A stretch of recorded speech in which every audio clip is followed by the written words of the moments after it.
Confidence ഗ്രൂപ്പിൻ്റെ പത്രസമ്മേളനം ഉണ്ടായിരുന്നല്ലോ, കണ്ടിട്ട് എന്ത് തോന്നി?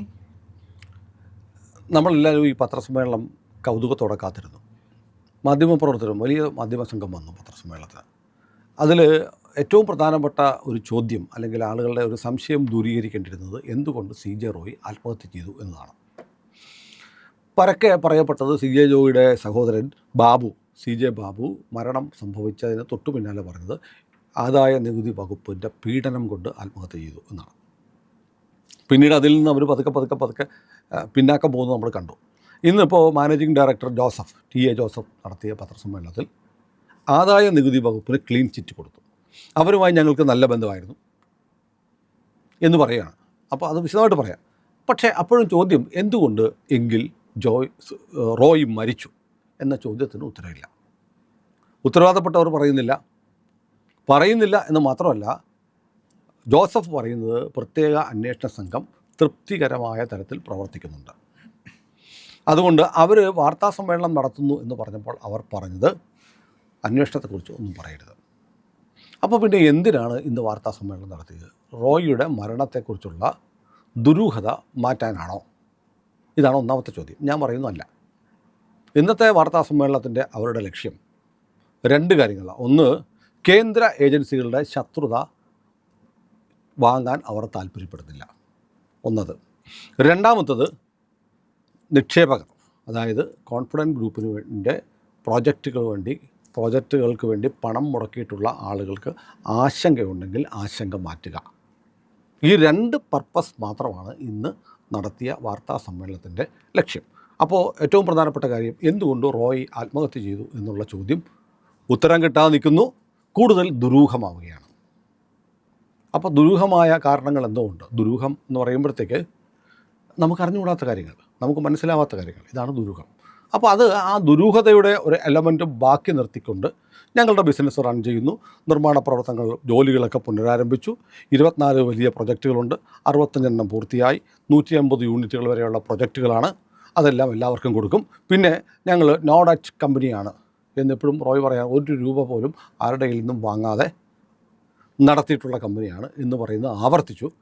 ഏതെങ്കിലും വ്യക്തിയോ മറ്റാരെങ്കിലുമോ കോൺഫിഡൻസ് ഗ്രൂപ്പിൽ 1 രൂപയെങ്കിലും നിക്ഷേപിച്ചിട്ടുണ്ടെങ്കിൽ നിക്ഷേപിച്ചതിൻ്റെ എന്തെങ്കിലും ഡോക്യുമെൻറ്റ്, ഇപ്പോൾ പ്രിയൻ പറയുകയാണ്, പ്രിയൻ ഒരു 1 ലക്ഷം രൂപ നിക്ഷേപിച്ചിട്ടുണ്ട്, അപ്പോൾ അതിൻ്റെ ഡോക്യുമെൻറ്റുമായിട്ട് വന്നാൽ ഇരട്ടി കാശ് തരാം എന്ന് പറഞ്ഞാൽ ഞങ്ങളുടെ പക്കൽ മറ്റാരുടെയും പണമില്ല. ഇപ്പോൾ ഇടയ്ക്ക് പറയുന്ന രാഷ്ട്രീയക്കാരുടെ പണം, സിനിമാക്കാരുടെ പണം, അങ്ങനെ പലരുടെ നിക്ഷേപങ്ങൾ കൊണ്ടാണ് കോൺഫിഡൻസ് ഗ്രൂപ്പ് പ്രവർത്തിക്കുന്നതെന്നുള്ള ആക്ഷേപങ്ങളൊക്കെ ഇടയ്ക്ക് വന്നു. കാരണം എന്തെല്ലാം കഥകളാണ് വന്നത് അല്ലേ, ഒരുപാട് കഥകൾ, അപസർപ്പക കഥകളെ വെല്ലുന്ന കഥകളുമായിട്ട് ആളുകളൊക്കെ വന്നു. എന്നിട്ട് വീട്ടിലിരിക്കുന്ന ആളുകളെ പോലും ആക്ഷേപിക്കുന്ന, അവരെ കൂടെ വലിച്ചിഴയ്ക്കുന്ന കഥകളൊക്കെ വന്നു. ഇപ്പോൾ കഴിഞ്ഞ ദിവസം ഞാൻ കണ്ടു, ഇപ്പോൾ ഒരു സിനിമ വരുന്നു, സിനിമ നിർമ്മിക്കാനുള്ള കാരണം തൻ്റെ കുടുംബത്തിലെ ഒരാളെ ആ സിനിമയിൽ അഭിനയിപ്പിക്കാൻ വേണ്ടിയാണ് എന്നൊക്കെ പറഞ്ഞ്, എന്നിട്ട് മകൾക്കുണ്ടാക്കി കൊടുത്ത വീട്, ഇതൊക്കെ എന്തിനാണ് നാട്ടുകാരോട് പറയുന്നത്? ഒരു വീഡിയോ ആണ്, മകൾക്ക് ഒരു വീടുണ്ടാക്കി കൊടുത്തിരിക്കുന്നു, വലിയ കൂറ്റൻ വീടാണ്, ഏറ്റവും സമ്പന്നരുടെ സ്ഥലത്താണ്, അതിൻ്റെ ഭിത്തികൾക്കൊക്കെയുള്ള സ്വർണ്ണ നിറം പൂശിയിരിക്കുകയാണ്. അവരുടെ ഇഷ്ടത്തിന് അവർ വീടുണ്ടാക്കട്ടെ. അപ്പോൾ യൂട്യൂബിലുള്ള ചില ആളുകൾ ഇത്തരം കഥകളൊക്കെ ഓടും. അവിഹിത ബന്ധത്തിൻ്റെ ഒരു സ്റ്റോറി ഉണ്ടാക്കി ഒരു കഥ. നമ്മളതേക്കുറിച്ച് പറഞ്ഞില്ല. ഫസ്റ്റ് ഡേ ഇപ്പോൾ ക്രിസ്റ്റൽ ഗ്രൂപ്പുമായി ബന്ധപ്പെട്ട് പല കാര്യങ്ങളും ഉണ്ട്, നമ്മളും വീഡിയോ ചെയ്തിട്ട് അതുമായി ബന്ധപ്പെട്ടുള്ള ചില കഥകൾ ഉണ്ട്, അതൊന്നും നമ്മൾ പറയാൻ ആഗ്രഹിക്കുന്നില്ല എന്ന് പറഞ്ഞു. അത് മാത്രമല്ല, ഇന്നലെ നമ്മൾ വളരെ കൃത്യമായിട്ട് പറഞ്ഞു, ഇതിനകത്തൊരു അവിഹിത എലമെൻ്റ് എന്ന് പറയുന്ന സാധനം ഇല്ല. ആ അവിഹിത എലമെൻ്റൊക്കെ പറഞ്ഞ് അവസാനം പാവപ്പെട്ട നമ്പൂതിരി കുടുംബത്തിന് നേരെ അവിഹിതാരോപണം പറയുന്ന കഥകൾ വരെ ചിലരംഗം ഉണ്ടാക്കി വിടുകയാണ്. അപ്പോൾ ജോസഫ് ഇന്ന് വാർത്താ സമ്മേളനത്തിൽ പറഞ്ഞു, ചില യൂട്യൂബർമാർ വേട്ടയാടുന്നുണ്ട്. അവർക്ക് റീച്ച് കൂട്ടാൻ, ലൈക്ക് കിട്ടാൻ വേണ്ടി ഇറസ്പോൺസിബിളായിട്ട് ചെയ്തിട്ടുണ്ട്. നമ്മൾ ഈ എല്ലാ കാര്യത്തിലും നമ്മൾ ഒരു ജാഗ്രതയോടെ വിഷയങ്ങളെ സമീപിക്കുന്നവരാണ്. അപ്പോൾ വേറെ തമാശയുണ്ട്. എനിക്ക് ചില ആളുകൾ ഇന്നലെ എന്നെ വിളിച്ചു, നമ്മൾ കൃഷ്ണൻ നമ്പൂതിരിയുടെയും ക്രിസ്റ്റൽ ഗ്രൂപ്പിൻ്റെയൊക്കെ സ്റ്റോർ ചെയ്ത് കഴിഞ്ഞപ്പോഴത്തേക്ക് എന്നെ വിളിച്ചു, അല്ല നിങ്ങളല്ലേ അവിടെ വേറെ കഥയുണ്ട്, ഇവരൊക്കെതിരെ ഇവർ കുഴപ്പക്കാരാണ് അതൊക്കെ ചെയ്തത്. ഞാൻ പറഞ്ഞല്ല. നിങ്ങളുടെ ചാനലല്ലേ മറ്റേ ചാനൽ? ഞാൻ പറഞ്ഞല്ല. ആ ചാനൽ ഞാൻ വിട്ടിട്ട് മാസം 3 കഴിഞ്ഞു. ആ ചാനൽ നിങ്ങൾക്കറിയാം പ്രേക്ഷകരെ, ഇന്ത്യ ലൈവ് എന്ന് പറയുന്ന പുതിയ ചാനലാണ്.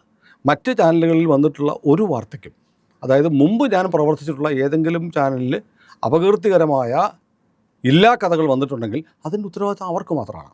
ഇന്ത്യ ലെവൽ പൂർണ്ണമായും സ്വതന്ത്രമായ ചാനലാണ്. മറ്റേ ചാനലുമായിട്ട് നമുക്ക് കോണ്ടൻറ്റിൻ്റെ കാര്യത്തിൽ എഡിറ്റോറിയൽ പോളിസിയുടെ കാര്യത്തിൽ പൊളിറ്റിക്കൽ ലൈനിൻ്റെ കാര്യത്തിൽ കൃത്യമായ അഭിപ്രായ വ്യത്യാസമുണ്ട്.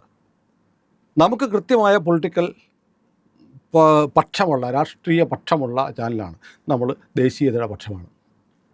ദേശീയ പ്രസ്ഥാനങ്ങൾക്ക്, ദേശീയ താല്പര്യങ്ങൾക്ക് ഇന്ത്യ ഫസ്റ്റ് എന്ന് പറയുന്ന രാഷ്ട്രീയ പോളിസിയാണ് ഞങ്ങളുടെ പോളിസി. അത് വ്യാജമായി ഞങ്ങൾ അങ്ങനെയാണെന്നും വെളുത്ത കുതിരപ്പുറത്തും കറുത്ത കുതിരപ്പുറത്തും ഒരേപോലെ പോകുന്ന പരിപാടി നമുക്കില്ല. ഞങ്ങളുടെ നയം വളരെ വ്യക്തമാണ്. അതുപോലെ തന്നെയാണ് ഇതിനകത്ത്. അതുകൊണ്ട് ഒരുപാട് പേര് തെറ്റിദ്ധരിക്കുന്നുണ്ട്. ചില മസാല കഥകൾ വിളമ്പിയ ചാനൽ ഇന്ത്യ ലൈവിൻ്റെ ചാനലല്ല. ഞാൻ മുമ്പ് അവിടെ പ്രവർത്തിച്ചിട്ടുണ്ട്. അതിനുശേഷം ഞാൻ പ്രവർത്തിച്ചിരുന്ന കാലത്തെ കാര്യങ്ങൾക്ക് എനിക്ക് ഉത്തരവാദിത്തമുണ്ട്. നമ്മുടെ ചാനലല്ല പറഞ്ഞിരിക്കുന്നത്. അപ്പോൾ അതുകൊണ്ട് ഇത്തരം കഥകളൊക്കെ ഉണ്ടാക്കി വിടുന്ന ഒരു കൂട്ടം ആളുകളുണ്ട്. അതേക്കുറിച്ച് അവർ പരാമർശിച്ചു. നമ്മളെ സംബന്ധിച്ച് ഇപ്പോൾ പിന്നെ സ്ലോവാക്യ നമ്മൾ പറഞ്ഞിട്ടുണ്ട്. സ്ലോവാക്യയെക്കുറിച്ച് ഇന്ന് ചോദ്യം വന്നപ്പോഴത്തേക്ക് ജോസഫ് പറഞ്ഞത് അങ്ങനെയുണ്ട്. അവിടെ അദ്ദേഹം പോയിട്ടുണ്ട്, കേരള കർണാടക സംസ്ഥാനങ്ങളുടെ കോൺസൽ ജനറൽ. അപ്പോൾ ഇന്ത്യ പോലെ ഒരു രാജ്യത്ത് 2 സംസ്ഥാനങ്ങൾക്ക് വേണ്ടി മാത്രമായി കോൺസൽ ജനറലിനെ വെക്കാമോ എന്ന് എനിക്കറിയില്ല. ഇത് രാഷ്ട്രപതി അംഗീകരിക്കുന്ന നിയമനമാണ് എന്ന് ജോസഫ് പറഞ്ഞു. എനിക്കതിൻ്റെ ലീഗാലിറ്റി അറിയില്ല. രാഷ്ട്രപതി അംഗീകരിച്ചിട്ടാണോ കോൺസൽ ജനറൽമാരെ വെക്കുന്നതെന്ന് എനിക്കറിയില്ല. വിദേശ രാജ്യത്തിൻ്റെ അത് എനിക്ക് സംശയമുണ്ട്. അറിയില്ലാത്ത കാര്യത്തെ അറിയില്ല. പക്ഷേ അങ്ങനെയൊന്നും ഞാൻ കേട്ടിട്ടില്ല. ഇന്ത്യയിലെ 2 സംസ്ഥാനങ്ങൾക്ക് വേണ്ടി മാത്രം വെക്കാമോ എന്ന കാര്യത്തിൽ എനിക്ക് വ്യക്തത. ഏതായാലും അദ്ദേഹം മറുപടി പറഞ്ഞു. സ്ലോവാക്യ എന്നുള്ള രാജ്യത്തിൻ്റെ ഒരു ട്രഡീഷൻ, അവിടുത്തെ അവസ്ഥ അതൊക്കെ എല്ലാവരും പറഞ്ഞതാണ്. അത് പക്ഷേ ജോസഫ് പറയുന്നത് സ്ലോവാക്യയുമായിട്ട് റോയിക്കുള്ള ബന്ധം എന്ന് പറഞ്ഞാൽ അവിടെ നിന്ന് ഒരു തരത്തിലുള്ള ഇൻവെസ്റ്റ്മെൻറ്റോ പണമോ ഒന്നും ഇവിടെ വന്നിട്ടില്ല. ആർക്കും പരിശോധിക്കാം. റോയ് അവിടെ പോയിട്ടുണ്ട്. അവിടെ പോയാൽ സ്വന്തം ചിലവിൽ പോയിട്ടുണ്ട്. സ്വന്തം ചിലവിൽ അവിടെ താമസിച്ചിട്ടുണ്ട്. സ്വന്തം ചിലവിൽ കാർ എടുത്ത് പോയിട്ടുണ്ട്. അങ്ങനെ പ്രത്യേകിച്ച് പ്രയോജനമില്ലാത്ത ഒരു സ്ഥലത്തേക്ക് എന്തിനാണ് ഒരാൾ പോകുന്നത് എന്ന ചോദ്യം ഉണ്ട്. എന്നാൽ പിന്നെ ഈ പറഞ്ഞ പോലെ ആളുകൾക്ക് ഒരു ബഹുമതി, ഒരു രാജ്യത്തിൻ്റെ ആളാണെന്നൊക്കെ പറയുമ്പോൾ ഒരു സ്റ്റാറ്റസ് സിമ്പൽ ഉണ്ടല്ലോ. അതിനു വേണ്ടിയിട്ട് മാത്രമാണ് റോയി സ്ലോവാക്യ രാജ്യത്തിൻ്റെ കോൺസുലർ ജനറൽ എന്നുള്ള പദവി നേടിയെടുത്തതോ എന്നാണ് ഭംഗ്യന്തരേണ ജോസഫ് പറഞ്ഞു വെച്ചത്. അതവിടെ വിടാം. ബാക്കി അതിനകത്ത് വേറെ പ്രശ്നങ്ങളൊക്കെ ഉണ്ടോ എന്നുള്ളത് പിന്നീട് അന്വേഷണങ്ങളിൽ പറയട്ടെ. അപ്പോൾ ഇത് പറഞ്ഞ പോലെ ഏറ്റവും പ്രധാനപ്പെട്ട കാര്യം മറ്റത്, അന്വേഷണ ഏജൻസികളെ ഇനി കുറ്റപ്പെടുത്താൻ ഞങ്ങളില്ല. വളരെ കൃത്യമായി ജോസഫ് പറയുന്നു. അദ്ദേഹത്തിൻ്റെ സഹോദരൻ അപ്പോഴുണ്ടായ വൈകാരിക തള്ളിച്ച കൊണ്ട് പറഞ്ഞതാണ്. അത് അപക്വമായ നിലപാടാണ് എന്ന് ഞാൻ അപ്പം തന്നെ തിരുതി. ഞങ്ങളും IT-യുമായിട്ട്, ഇൻകം ടാക്സ് ഡിപ്പാർട്ട്മെൻറ്റുമായിട്ട് ഞങ്ങൾക്ക് നല്ല ബന്ധമാണ് എന്ന് പറഞ്ഞു. അപ്പോൾ ഒരു ചോദ്യം വന്നു. ഡിസംബർ 14-ാം തീയതി IT-ക്കെതിരെ നിങ്ങളൊരു കേസ് കൊടുത്തില്ലേ? മഹേഷ് ചൗധരി എന്ന് പറയുന്ന ഒരു വക്കീൽ വഴിയാണ് കേസ് കൊടുത്തതെന്ന് ജോസഫ് സമ്മതിക്കുന്നു. പക്ഷേ ആ കേസ് നിങ്ങൾ ഡിസംബർ 25-ാം തീയതി പിൻവലിച്ചില്ലേ എന്ന് ചോദിക്കുന്നു. കൊടുത്ത് 48 മണിക്കൂർ കഴിഞ്ഞപ്പോൾ പിൻവലിച്ചു എന്നുള്ള കഥയൊക്കെ പുറത്തു വന്നിരുന്നു. കഥയല്ല വാർത്ത. അപ്പോൾ അതേക്കുറിച്ച് അദ്ദേഹം പറയുന്നത് അത് കൊടുത്തു കഴിഞ്ഞപ്പോഴത്തേക്ക് അപ്പോൾ അവരുടെ കേസെന്ന് പറഞ്ഞാൽ കേരളത്തിൽ നിന്നുള്ള ഇൻകം ടാക്സ് ഓഫീസർമാർക്ക്, ഞാൻ മനസ്സിലാക്കിയതാണ്, subject to correction, income tax ഓഫീസർമാർക്ക് ബാംഗ്ലൂരിൽ പോയി റെയ്ഡ് നടത്താൻ ജൂറിസ്ഡിക്ഷൻ ഇല്ല എന്നൊക്കെ പറഞ്ഞിട്ടാണ് അത്ര കേസ് കൊടുത്തത്. പക്ഷേ അങ്ങനെയല്ല. ഇൻകം ടാക്സിന് ഓൾ ഓവർ ഇന്ത്യ എവിടെയും റെയ്ഡ് നടത്താൻ അധികാരമുണ്ട് എന്ന തരത്തിൽ മനസ്സിലായതിന് ശേഷം ഈ ഒരു കേസ് പിൻവലിച്ചു എന്ന് പറയുന്നു. പക്ഷേ അത് ഇപ്പം ജോസഫ് പറയുന്നത് കേന്ദ്ര ഏജൻസിയുമായിട്ട് ഒരു ടഗ് ഓഫ് വാറിന് ഇല്ലാത്തതുകൊണ്ടാണ്. അവർ ഞങ്ങളോട് വളരെ മാന്യമായിട്ടുണ്ട്, ഒരു സമ്മർദ്ദവും ചെലുത്തിയിട്ടില്ല. ഒരു ഡയലോഗ് പിന്നെ പറഞ്ഞു, സമ്മർദ്ദം ചെലുത്തിയാൽ എങ്ങനെ പെരുമാറണമെന്ന് ഞങ്ങൾക്കറിയാം. അങ്ങനെ പെരുമാറാൻ എന്താണ് അത് അദ്ദേഹത്തിൻ്റെ അപക്വമായൊരു പരിപാടിയാണ്. കേന്ദ്ര ഏജൻസികൾ IT-യോ ED-യോ സമ്മർദ്ദം ചെലുത്തിയാൽ ജോസഫിനോ റോയ്ക്ക് എന്ത് ചെയ്യാൻ പറ്റും? വേണ്ടി വന്നാൽ കോടതി പോകാൻ പറ്റും. അല്ലാതെ തിരിച്ചവരെ എങ്ങനെ സമ്മർദ്ദം ചെലുത്താൻ പറ്റും? അതെങ്ങനെ പെരുമാറണമെന്ന് റോയ്ക്ക് അറിയാം എന്ന് പറയുന്നത് ഒരു വീരസ്യം പറച്ചിലാണ്. അപ്പോൾ റോയ്ക്ക് അത് അറിയാമായിരുന്നു എന്ന് പറയുന്നതും അല്ലെ എനിക്കും അറിയാമായിരുന്നു എന്ന് പറഞ്ഞ ഒരു വീരസ്യമാണ്. അതിൻ്റെ വഴിക്ക് വിടുക, അതിലൊന്നും കാര്യമില്ല. പക്ഷേ ഇപ്പോഴും എന്തുകൊണ്ട് റോയി ആത്മഹത്യ ചെയ്തു എന്നതിനാണ് ഉത്തരം കിട്ടേണ്ടത്. ആ ഉത്തരം കിട്ടാതെ വരുമ്പോഴാണ് ഈ കഥകൾ ഉണ്ടാകുന്നതെന്ന് ജോസഫ് മനസ്സിലാക്കണം, MD മനസ്സിലാക്കണം.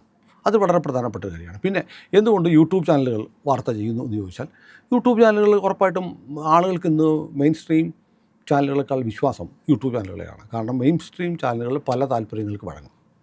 ഇപ്പോൾ സിജെ റോയിക്കെതിരെയാണെങ്കിലും റോയി അല്ലെങ്കിൽ നാളെ വേറെ ക്രിസ്റ്റൽ ഗ്രൂപ്പ് ആവട്ടെ, അല്ലെങ്കിൽ വേറെ ഏതെങ്കിലും ഗ്രൂപ്പ് ആവട്ടെ, അവർ വലിയ തോതിൽ പരസ്യമൊക്കെ കൊടുത്തു കഴിഞ്ഞാൽ അവരുമായി ബന്ധപ്പെട്ടൊരു വാർത്തയൊക്കെ വരുമ്പോൾ കേരളത്തിലെ മാധ്യമങ്ങൾ പതുക്കും.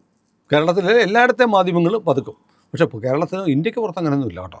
അവർ കാശ് മേടിക്കാനുള്ള മേടിച്ച് പെട്ടിയിലിടും, വാർത്ത വരുമ്പോൾ എതിരായിട്ട് കൊടുക്കുകയും ചെയ്യും. അതാണ് ശരിക്കും വേണ്ടത്. പക്ഷേ ഇവിടെ അങ്ങനെയല്ല. ഒരു എംബഡഡ് ജേർണലിസം പോലെ പൈസ കിട്ടുന്നവനോട് ഒറ്റച്ചേർന്ന് നിന്നിട്ട് വാർത്ത കൊടുക്കുകയും കൊടുക്കാതിരിക്കുകയും ചെയ്യും. ആ പ്രവണതയുണ്ട്. പക്ഷേ യൂട്യൂബ് ചാനലുകൾ അങ്ങനെയല്ല. യൂട്യൂബ് ചാനലുകളെ സംബന്ധിച്ച് അവർക്ക് ബോധ്യപ്പെടുന്ന കാര്യങ്ങൾ അവർക്ക് ആരെയും പേടിക്കേണ്ട. കാരണം ഇവരുടെ ആരുടെയും പരസ്യം യൂട്യൂബ് ചാനലുകൾക്കില്ല. അപ്പോൾ യൂട്യൂബർമാർ എന്തിനിങ്ങനെ ചെയ്യുന്നു എന്നുള്ള ചോദ്യത്തിന് 2-3 കാര്യങ്ങളുണ്ട്. ഒന്ന്, സത്യം ജനങ്ങളെ അറിയിക്കണം എന്ന് ശരിയായി വിശ്വസിക്കുന്ന യൂട്യൂബ് ചാനലുകൾ അവരുടെ ധർമ്മം ചെയ്യും. അവർക്ക് പരസ്യത്തിൻ്റെ പേരിൽ നിങ്ങൾ കൊടുക്കുന്ന, ഞാൻ നിങ്ങളെന്ന് പറഞ്ഞ കോൺഫിഡൻറ്റ് ഗ്രൂപ്പിനെയല്ല, പരസ്യദാതാക്കളെയാണ്, നിങ്ങൾ കൊടുക്കുന്ന പണത്തിൻ്റെ വിധേയത്വമില്ല. കാരണം നിങ്ങൾ അവരെ ഒരിക്കലും പരിഗണിച്ചിട്ടില്ല. യൂട്യൂബോ ഇതറിയില്ല എന്ന് പലർക്കും മിസ്റ്റർ ജോസഫിന് ഉൾപ്പെടെ ഇന്ന് മനസ്സിലാവാത്ത കാര്യം. ഇവിടുത്തെ മെയിൻ സ്ട്രീം ചാനലുകളെക്കാൾ വ്യൂവർഷിപ്പ് യൂട്യൂബ് ചാനലുകൾക്കുണ്ട്. അതായത് ഇവിടുത്തെ പല പത്രങ്ങൾക്കും ഉള്ളതിനേക്കാൾ എത്രയോ ഇരട്ടി പ്രചാരം പുതിയത് തുടങ്ങി 3 മാസം മാത്രമായിട്ടുള്ള ഇന്ത്യ ലൈവിന് പോലും ഉണ്ട്. നമ്മളൊരു വാർത്ത കൊടുത്താൽ ആ വാർത്ത എത്തേണ്ടിടങ്ങളിൽ എത്തും, എൻ്റെ ഇമ്പാക്റ്റും ഉണ്ടാകുന്നുണ്ട്. 3 മാസം കൊണ്ട് നമ്മൾ ആർജിച്ചിട്ടുണ്ട്. അപ്പോൾ നമ്മളെക്കാളും പ്രേക്ഷകരുള്ള ചാനലുകളുണ്ട്. 2-3 ചാനലുകൾ കേരളത്തിൽ വേറെയുണ്ട്. അപ്പോൾ യൂട്യൂബ് ചാനലുകൾ ചെയ്യുന്ന ഒന്ന്, ഈ പറഞ്ഞ പോലെ കൃത്യമായി വാർത്ത കൊടുക്കാൻ. അതുപോലെയാണ്. ഞങ്ങൾക്ക് കൃത്യമായി വാർത്ത ആളുകളെ അറിയിക്കാൻ വേണ്ടി ഞങ്ങൾ വാർത്ത ചെയ്യും. മറ്റൊരെന്തറിയോ, വാർത്ത കൊടുത്ത് അറ്റൻഷൻ കിട്ടിയിട്ട് അവരുടെ ഒരു ഗുഡ് ബുക്കിൽ കയറാൻ വേണ്ടിയിട്ട് ചെയ്യും. പിന്നെ ഈ പറഞ്ഞവർ ഷെയറും ലൈക്കും കൂട്ടി യൂട്യൂബിൽ നിന്നുള്ള വരുമാനം കിട്ടാൻ വേണ്ടിയിട്ട് വായി തോന്നുന്ന കോതയ്ക്കപ്പാട്ട് സെൻസറിങ് ഇല്ലല്ലോ യൂട്യൂബ് ചാനലുകൾക്ക്. അതുകൊണ്ട് എന്തും ചെയ്യുന്നവരുണ്ട്. ഇങ്ങനെ 2-3 കാറ്റഗറി ഉണ്ട്. അപ്പോൾ യൂട്യൂബ് ചാനലുകളെന്ന് പറയുന്നത് ഈ മീഡിയ അല്ല എന്ന് കരുതുന്ന രീതി കേരളത്തിലെ കോർപ്പറേറ്റ് സ്ഥാപനങ്ങൾ മാറ്റണം. മീഡിയ തന്നെയാണ്. അതായത് നിങ്ങൾ കരുതുന്ന പ്രിൻ്റ്, സാറ്റലൈറ്റ് ചാനലുകളെക്കാളും കരുത്തുള്ള മീഡിയയാണ് ഇന്ന് ലോകത്തെമ്പാടും യൂട്യൂബ് ചാനലുകൾ. അതുകൊണ്ട് അവർ വാർത്ത ചെയ്യും. അപ്പോൾ അതിൽ പരിതപിക്കേണ്ട കാര്യമില്ല. ഉത്തരവാദിത്തോടെ വാർത്ത ചെയ്യേണ്ടതാണ് എന്നുള്ളതിൽ നമ്മൾ ഉറപ്പിക്കുന്നു. പക്ഷേ ഇപ്പോൾ ഇതൊക്കെ നമ്മൾ പറയുമ്പോഴും ഒരുപാട് കാര്യങ്ങൾ പറയാനുണ്ട്. ഇപ്പോൾ SITയുടെ അന്വേഷണ തൃപ്തിയാണെന്ന് പറയുന്നു. ഇൻകം ടാക്സിൻ്റെ സമ്മർദ്ദം ഇല്ല എന്ന് പറയുന്നു. എന്തു കാര്യം ബോധ്യപ്പെടുത്താനാണ് ഇൻകം ടാക്സ് റോയിയെ വിളിച്ചു വരുത്തിയത് എന്നതിന് ഉത്തരം പറഞ്ഞിട്ടില്ല. അത് വളരെ പ്രധാനപ്പെട്ടതാണ്. അപ്പോൾ ഞാൻ ആലോചിക്കുന്നത് അത് ഉത്തരം പറയേണ്ട ഒരു കാര്യമുണ്ടോ എന്ന് ഞാൻ ആലോചിക്കുമ്പോൾ ഞാൻ അത്ര ശടിക്കുന്നൊന്നുമില്ല. അതൊരു കമ്പനിയുടെ രഹസ്യമായിരിക്കാം. ഒരു കമ്പനിയുടെ രഹസ്യങ്ങൾ പരസ്യമായി പറയണമെന്ന് ആർക്കും ശടിക്കാനാവില്ല. അവരുടെ ബിസിനസ് റൺ ചെയ്യുന്നത്.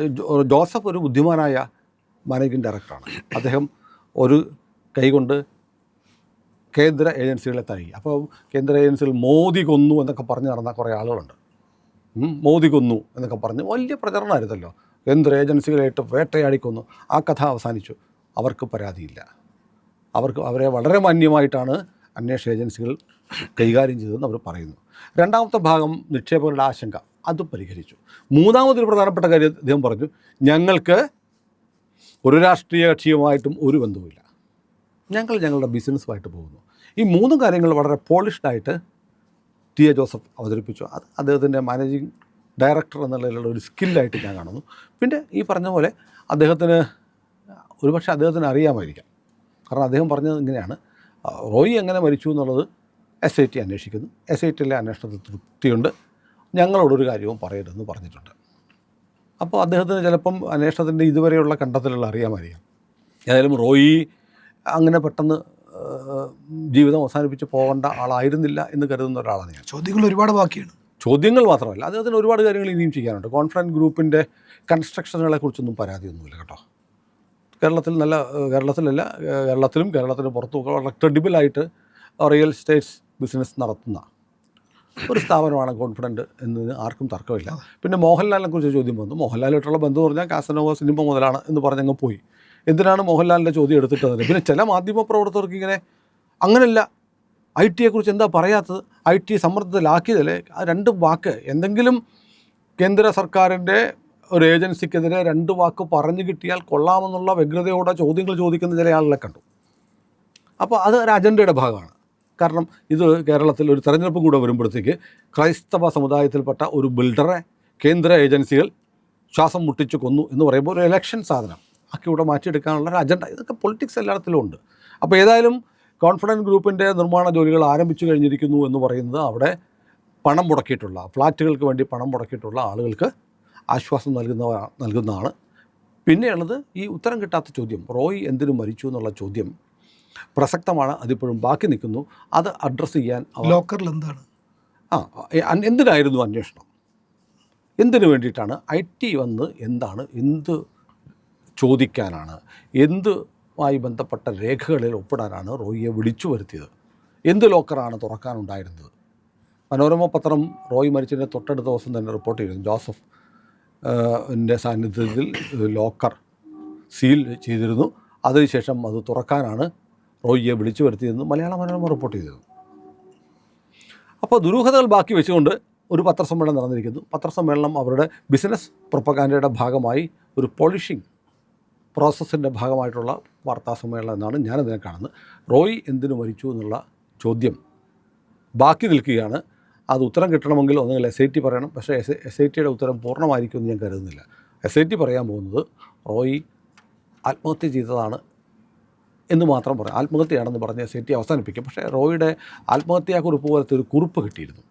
അതിനകത്ത് എല്ലാവരും ക്ഷമ ചോദിക്കുന്നുണ്ട്. റോയ്ക്ക് എന്താണ് ശരിക്കും സംഭവിച്ചത്, കോൺഫിഡൻറ്റ് ഗ്രൂപ്പിന് എന്താണ് സംഭവിച്ചത്, അല്ലെങ്കിൽ ആത്മഹത്യാക്കുറിപ്പെന്ന് വ്യാഖ്യാനിക്കാവുന്ന ഒരു കുറിപ്പ് വളരെ മുമ്പേ ഡയറിയിൽ എഴുതി വെച്ചത് എന്തുകൊണ്ടാണ്, എല്ലാവരോടും ക്ഷമ ചോദിക്കുന്നു, ഞാൻ ചില പ്രത്യേക തീരുമാനങ്ങൾ എടുക്കേണ്ടി വരുന്നു എന്നൊക്കെയാണ്. ഡയറി കുറിപ്പ് നമ്മൾ വായിച്ചിട്ടില്ല, മാധ്യമങ്ങളിൽ വന്നതാണ്.